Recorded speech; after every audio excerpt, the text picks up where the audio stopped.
사도 바울은 편지를 쓰면서 항상 은혜와 평강이 여러분에게 있을지어다 라고 말씀하셨죠. 축원을 하였습니다. 여러분들에게도, 우리 사랑하는 미랄 성도님들에게도 은혜와 평강이 항상 함께 하시기를 축원합니다. 오늘 4월 1일입니다. 다른 때 같으면 만우절이라고 해가지고 우스갯소리도 하고 즐거운, 그래서 남을 골탕 먹이도 하면서 즐거운 시간을 보낼 수 있는 시기이기도 하겠지만은, 요새 같은 시절이 수상해서 만우절이 아니라 빨리 지나갔으면 좋겠다라고 하는 시절이기도 합니다. 오늘은 어제 이어서 계속해서 마가복음 가족 말씀을 보는데, 특히 오늘은 월요일 날은 이제 천국의 축복, 창조의 축복과 마귀의 저주, 죽음의 저주에 대해서, 그리고 어제는 이제 예수님께서 치유하신 치유자 예수님에 대해서 생각해 봤고요. 오늘은 치유를 정말 우리가 누리려면, 치유를 받기 위해서는 어떻게 해야 되느냐 하는 것을 같이 한번 생각해 보려고 합니다. 즉, 치유를 경험하기 위해서 우리가 할 일이죠. 같은 말씀입니다. 마가복음 16장 15절에서부터 18절까지 나오는 말씀인데, 여기서 보면은 오늘 17절에 믿는 사람에게는 이러한 증거가 따라올 것이다 라고 하는 이 말씀을 중심으로 해서 치유를 경험하는 삶에 대해서 같이 한번 생각해 보려고 합니다. 치유를 경험하는 삶, 정말 하나님께서 약속하셨던 놀라운 치유를 경험하기 위해서는 하나님에 대한 우리의 태도와 우리들 자신에 대해서 어떤 태도를 갖고 있느냐 하는 이 두 가지를 같이 한번 생각해 보려고 합니다. 그러니까 하나님에 대한 우리의 태도, 그리고 우리들 자신이 자기 자신에 대해서 어떤 것을 해야 되느냐, 성경 말씀 속에서 무엇을 요구하느냐 하는 것을 같이 생각해 보려고 합니다. 그래서 치유를 경험하기 위해서는 먼저 하나님에 대해서는 세 가지 정도를 생각해 볼 수가 있어요. 첫 번째는 아까 마가복음 16장에서도 말했던 것처럼 믿는 자들에게는 이란 말처럼 하나님에 대한 믿음이 첫 번째고요. 두 번째는 하나님의 약속에 대한 신뢰, 그리고 세 번째는 그것을 따라서 그 약속을 신뢰하면서 행하는 기도, 이 세 가지입니다. 그래서 먼저 이 하나님에 대해서, 하나님의 약속에 대한 믿음, 하나님의 약속에 대한 신뢰, 믿음의 기도, 이 세 가지를 하나하나 생각해 보도록 하겠습니다. 자, 말씀을 보면은 하나님에 대한 믿음은 하나님이 어떤 분이시냐, 그리고 하나님은 기본적으로 어떤 생각을 갖고 우리들을 대하시느냐에 대한 생각입니다. 구약시대 때 하나님은 무서운 분이셨어요. 심판하시는 분이셨어요. 죄를 지면은 심판하시고 하늘에서 불이 떨어져서 사람을 죽이기도 하고 홀라닥 그냥 소돔과 고모라를 심판하시는 그러한 무서운 하나님이시기도 하셨습니다. 그런데 신약 성경에 오면서 예수님께서는 하나님은 사랑의 하나님이다 라고 말씀하셨죠.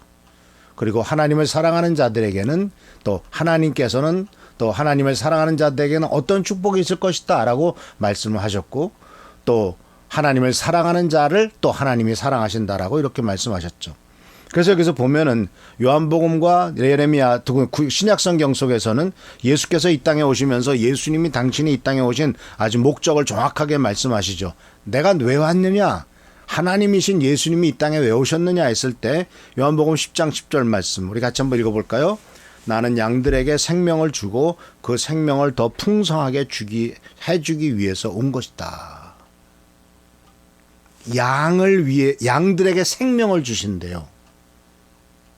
지난 2주간 동안 완전히 시편 23편만을 깊이 생각했지 않습니까? 목자이신 하나님, 하나님을 목자로 삼았을 때 어떤 축복이 있는가 하는 것을 생각해 보았습니다. 그 모든 것들이 다 풍성한 생명이죠. 생명을 주되 그 생명을 더욱 풍성하게 해주기 위해서 왔다. 이 풍성한 생명이 무슨 뜻이겠습니까? 생명은 있어요. 그런데 병원에 입원해가지고 골골해요. 언제 죽을지 몰라요. 그건 풍성한 생명이 아니죠. 풍성한 생명은 활기차고 재생산도 가능하고 계속해서 에너지가 넘치고 뭔가 다른 사람을 위해서 좋은 일도 하고, 이런 것이 풍성한 생명이죠. 이기적인 것은 풍성한 생명이 아닙니다. 이타적인 삶을 살아가면서 남을 돌보면서 정말 주님께서 주신 삶의 보람과 의미를 느끼어 살아가는 것, 이것이 바로 풍성한 생명이에요. 근데 주님께서는 그런 풍성한 생명을 주기 위해서 오셨다는 거예요. 그러기 위해서 오셨다는 것을 너희가 비더라라는 겁니다. 우리는 주님이 나에게 우리 미랄 성도님들에게 생명을 주고 더 풍성한 생명을 주기 위해서 오셨다는 것을 믿습니다.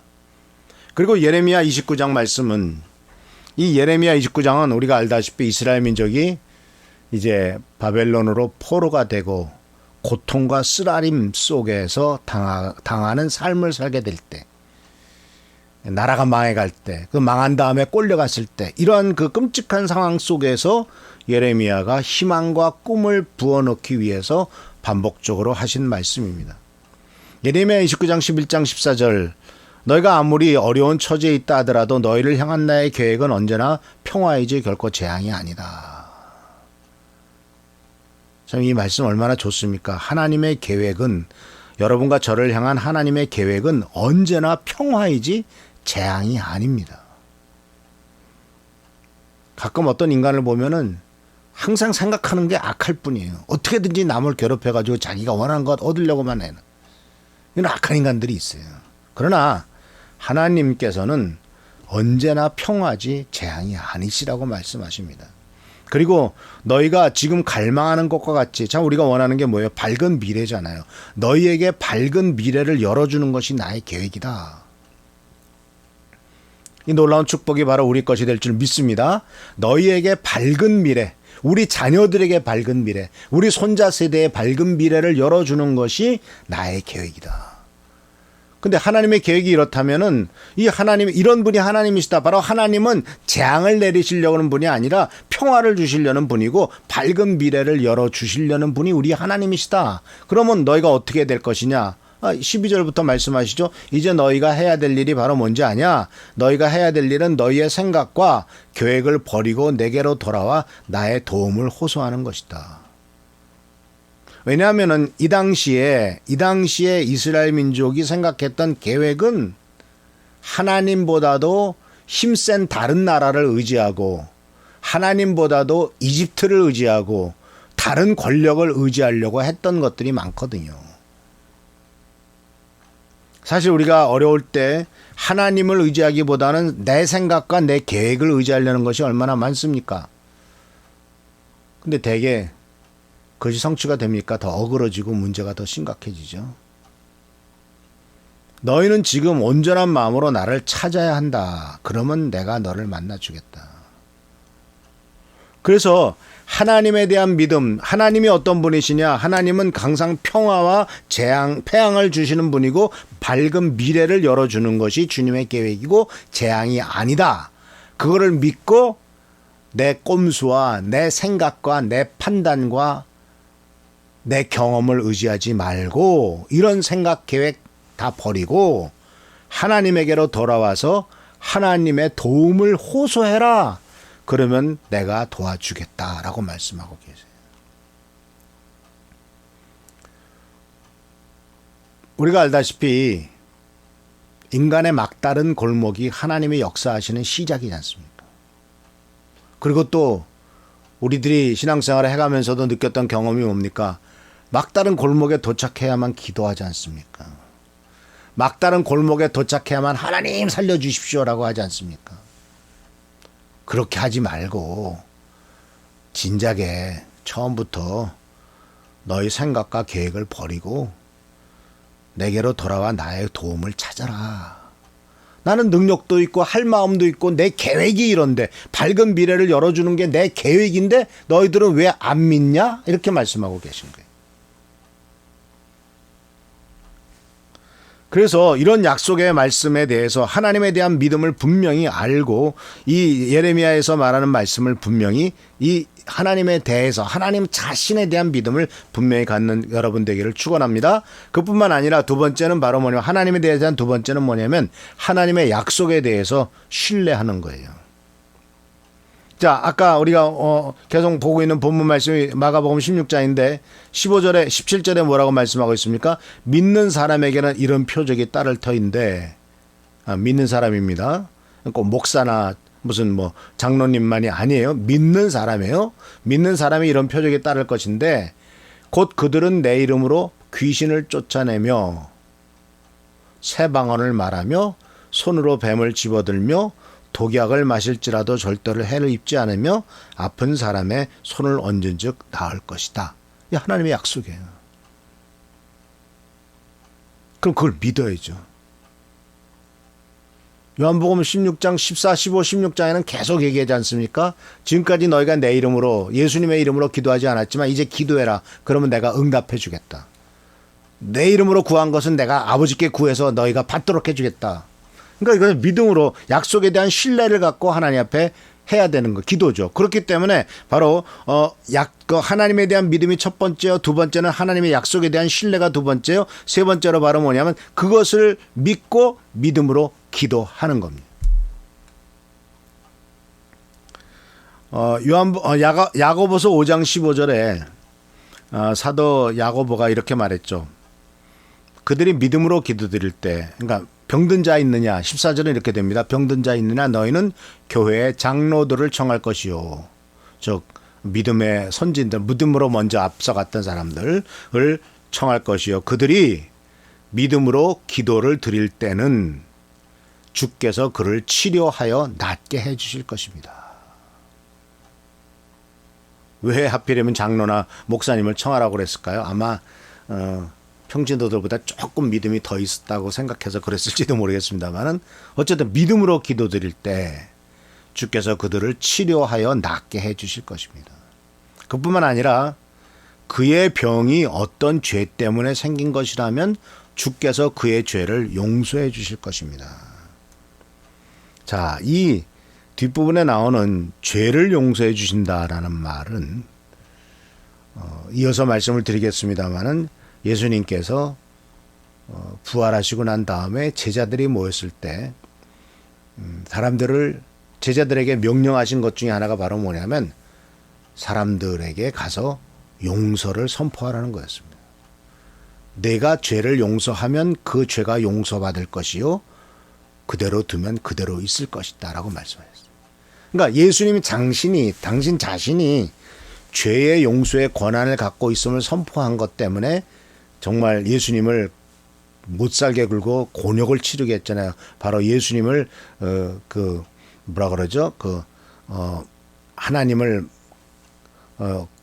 하나님에 대해서 신성 모독이다라고 말해서 예수님을 십자가에 달려 죽게 만들었지 않습니까? 근데 그렇게 예수님이 죄 사하는 권세를 선포하신 것을 가지고 당신에게서만 끝난 게 아니라 당신의 제자들에게, 우리 믿는 하나님의 자녀들에게도 너에게 죄 용서의 권한이 있다라고 말씀하고 계신 거죠.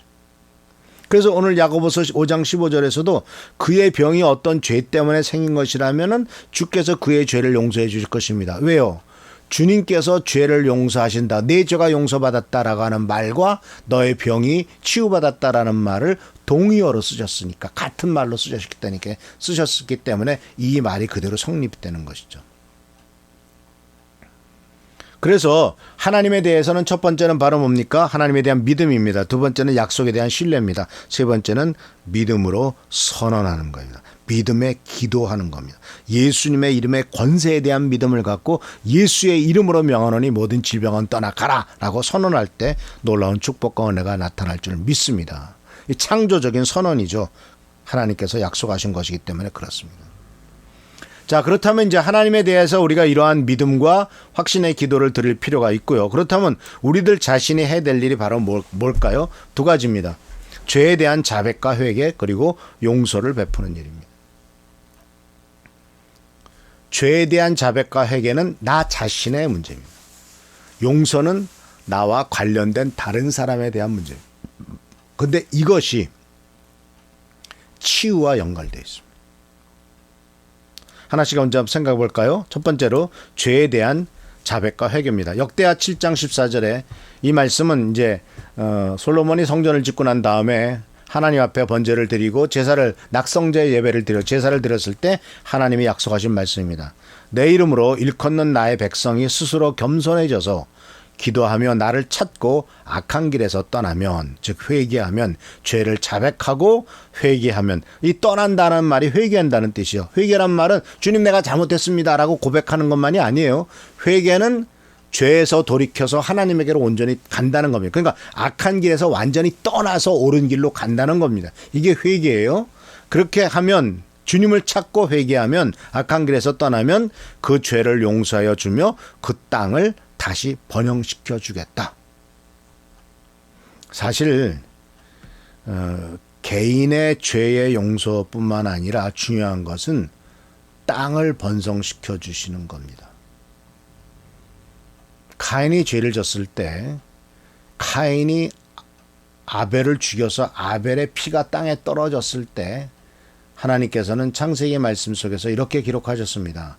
아벨의 피를 내 손으로부터 땅이 받아 저주를 받았은즉 땅이 저주를 받아 이제 너는 아무리 농사를 지어도 그 땅이 너에게 곡식을 내주지 않을 거다.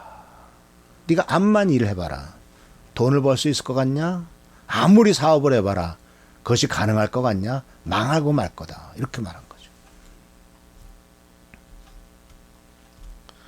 그래서 그 땅을 다시 번영시켜 주겠다라는 말은 굉장히 중요한 말입니다. 하나님께서 대한민국 땅을 다시 번영시켜 주기를 축원합니다. 안타까운 일이지만 북한이 왜 저렇게 못 살까요? 그 땅이 망했어요. 1910년대, 19년대만 하더라도 그 일제시대 때만 해도 북한의 평양이 동양의 예루살렘이라고 그랬습니다. 그만큼 복음과 하나님의 말씀이 흥황하던 곳이었어요. 그런데 일제시대 때 신사참배를 결의한 곳이 또 평양이었습니다. 그리고 공산정권 들어오고 난 다음에 모든 교회가 무너졌습니다. 근데 땅이 저주를 받죠. 그렇기 때문에 북한이 우리나라보다 그 GDP를 비교하면 300대 1? 아니, 비교가 안 돼요. 비교가 안 돼요.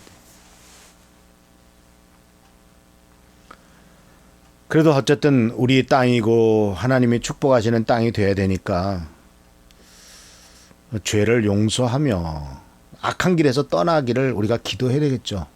그 정권이 또 하나님의 축복 가운데서 통일되도록 기도해야 되겠죠. 그 죄를 용서해 주며 그 땅을 다시 번영시켜 주겠다. 이 한반도가 이런 번영이 있기를 우리가 기도합시다. 하나님의 축복과 은혜가 임하기를 기도해야 되겠습니다. 그리고 또 우리가 해야 될 일이 바로 뭐냐면 용서를 베푸는 겁니다. 마태복음 6장 14절 15절 이것은 이제 주기도문이 끝나고 난 다음에 하는 말씀이에요. 주기도문, 하늘에 계신 우리 아버지, 이렇게 주님께서 가르친 기도를 마쳤습니다.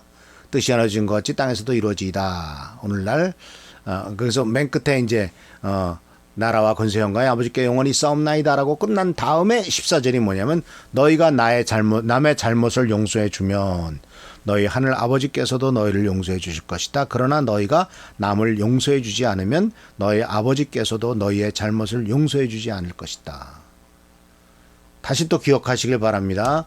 내 죄가 용서함을 받았다라는 말보다 내 침상을 들고 걸어가라는 것이 더 쉽지 않겠냐. 그러나 내가 왜 그런 말을 했느냐라고 주님이 말씀하셨던 것처럼 죄의 용서와 침상을 들고 걸어가는 치유를 같이 보셨다라는 거죠.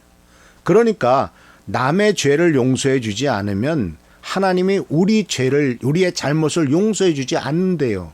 그러니까 치유도 없다는 얘기죠. 그러기 위해서 뭘 해야 된다는 거예요? 남의 잘못을 용서해 주라는 겁니다. 하나님이 우리의 죄를 용서해 주실 때 거기에는 영적인 치유, 혼적인 치유, 육신적인 치유까지 다 따라온다는 겁니다. 요한복음 20장 23절에서 예수님께서 부활하시고 난 다음에 제자들에게 말씀하셨습니다. 너희가 누구의 죄든지 용서해 주면 그 죄가 용서될 것이요 용서해 주지 않으면 그대로 남아있을 것이다. 내가 너희에게 이러한 권한을 준다. 너희가 남의 죄를 용서해라 라고 명령하고 계시고 있습니다. 사랑하는 성도 여러분, 오늘 치유의 길에 대해서 한번 치유를 경험하는 삶에 대해서 같이 생각해 보았습니다. 하나님에 대해서는 하나님에 대한 믿음과 약속에 대한 신뢰, 믿음의 기도를 하라고 말씀드렸고, 내 자신에 대해서는 먼저 잘못한 것이 있으면 회개하고 돌이키고 자백하라고 말씀하셨고, 두 번째는 용서하는 힘, 이 용서의 힘, 이 말씀드렸습니다. 용서하지 않음으로 말미암는 질병들이 참 많죠. 용서를 받아들이지 않음으로써 받는 질병도 또 있습니다. 그러나 자신을 용서하고 남을 용서했을 때 하나님이 치유하시는 놀라운 은혜를 경험하게 될 것을 약속하셨기 때문에 이 용서의 은혜를 선포하고 용서의 은혜를 받아들이고 자기 자신과 남을 용서함으로써 질병을 치유받는 놀라운 은총을 경험하기를 축원합니다. 기도하겠습니다. 좋으신 주님 은혜를 감사합니다. 하나님께서는 우리들이 치유받기를 원하시고 어떤 질병 가운데서도 고통당하지 않기를 원하십니다. 오늘 주님께서 우리들에게 치유의 길을 가르쳐 주셨사오니 약속하신 그 약속의 말씀을 믿고 믿음으로 기도하여 치유받고 또한 죄를 자백하고 회개함으로 용서받아 치유받고 남을 용서함으로 또 우리들 자신이 용서받아 치유받는 놀라운 은혜가 있도록 역사하여 주옵소서. 오늘 하루도 승리하는 하루 되도록 도와주시고 복된 하루 되도록 도와주시고 축복된 하루 가운데 승리하도록 역사하여 주옵소서. 주께 감사하고 예수님의 이름으로 축복하며 간절히 기도하옵나이다. 아멘. 오늘 하루도 주님에게서 함께 하시는 은혜가 함께 역사하시고 또 기도하는 것마다 응답하시고 안전을 지켜주시고 절대로 코로나 바이러스가 우리 사랑하는 성도님 가까운 곳에 오지 않도록 주님이 지켜주시기를 축원합니다. 오늘도 승리하는 여러분 되기를 축복합니다. 아멘.